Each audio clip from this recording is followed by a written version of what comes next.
वेगवान घडामोडींचा आढावा पूर्ण झालेला आहे। आता काही महत्त्वाच्या बातम्या आपण सविस्तर पाहणार आहोत।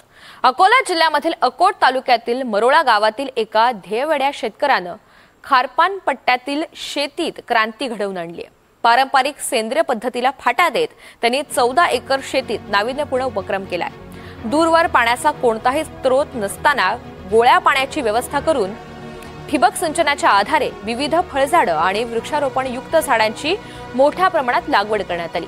या उपक्रमामुळे परिसरामधील इतर शेतकऱ्यांना प्रेरणादायी दिशादर्शन मिळतंय। याचाच आढावा घेतलाय आमचे प्रतिनिधी योगेश शिरसाट यांनी। एकीकडे शासन लाखो रुपये खर्च करून वृक्ष लागवड करते, मात्र तरी ते वृक्ष जगत नाहीत। मात्र अकोला जिल्ह्यातील अकोट तालुक्यातील मरोळा या गावातील शेतकऱ्याने वृक्ष लागवडासह वेगवेगळे शेतीतील उत्पन्न घेतले आहेत। ते आपल्यासोबत शेतकरी आहेत, त्यांना विचारणा करणार आहोत नेमकं काय प्रकार आहे। काय नाव आहे तुमचं आणि शेतीत कसे कसे उत्पन्न घेतले काय सांगा। माझं नाव आहे विठ्ठल गावंडे, मी मरोडा गावचा माजी सरपंच आहे।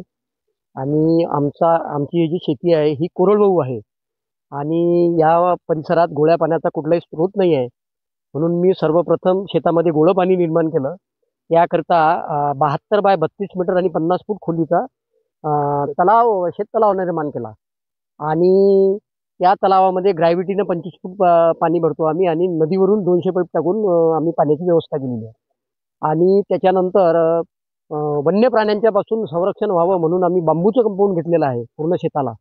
आणि त्यापासून तिहेरी फायदा असा का त्या पासून आपल्याला उत्पादन मिळणार आहे आणि हवारोधक पण आहे आणि बाष्पीभवन होत नाही, असे त्याचे विविध प्रकारचे आपल्याला फायदे आहेत बांबूच्या कंपाऊंडचे।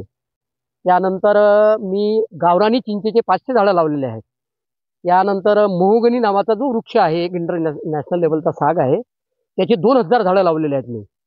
आणि पुढच्या वर्षीपासून आमचं चिंचेचं उत्पादन चालू होणार आहे आणि 3000 झाडं जवळपास माझ्या शेतात पेरूची आहेत। त्यामध्ये तायवान पिंक आहे, L49 आहे, अर्का किरण आहे आणि इलाहाबाद सफेद आहे आणि माझं पेरूचं उत्पादन चालू झालेलं आहे।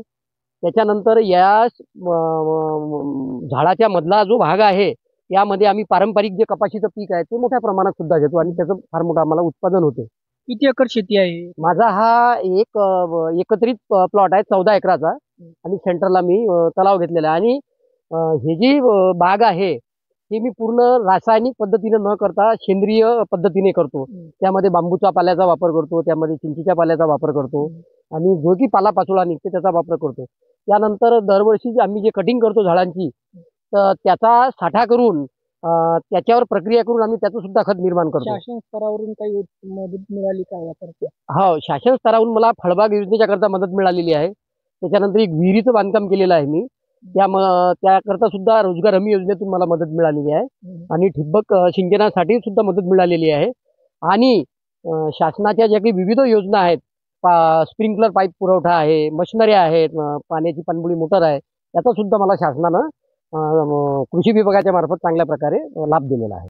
दरम्यान 14 एकर शेतीमध्ये लाखो रुपयाचं उत्पन्न घेणारे या गावंडे यांनी मात्र आता हे सेंद्रिय शेती केली आहे।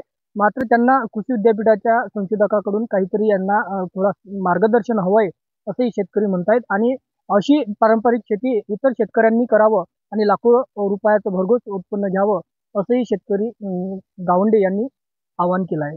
कॅमेरा पर्सन चंद्रदत्त सोटेसह योगेश शिरसाट, NDTV मराठी, मरोळा, अकोट, अकोला।